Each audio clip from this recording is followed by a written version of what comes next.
এটা একটা ছোট্ট ঠাকুর, ছোট্ট তুলসী মারি বানাই লাগছুম। এটা হলো কমপ্লিট হয় নাই, এটা পাপড়িগুলা বানানো বাকি আছে। এটা ছোট্টর মধ্যে সুন্দর হবে। এখানে একটা তুলসী মন্দির বানাই লাগছুম, ঠিক আছে। এটা কমপ্লিট হয়ে গেছে প্রায়।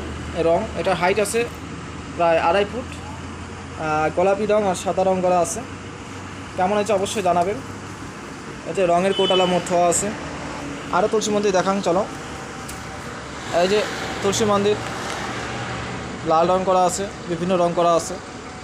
এটা হাইট একটু কম আছে, 2.5 ফুটের থেকে একটু কম আছে। এই যে এটা কোনো ফির এখন তুলসী মন্দির আছে, দেখি পাওয়া লাগছেন। কেমন হচ্ছে অবশ্যই কমেন্টে জানাবেন। তো এই যে ছোট্ট করে সিমেন্টের শ্মশানকালী মাও ঠাকুরের প্রতিমা তৈরি হবার লাগছে, ঠিক আছে।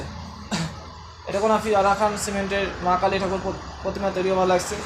আর এটা ঠাকুরের মুখখান কমপ্লিট হয়নি, আধা কমপ্লিট করে বানাইতেছে, ঠিক আছে। তো এটা কোনো ফির আরাখান তুলসী মন্দির তৈরি হবার যাওয়া লাগছে।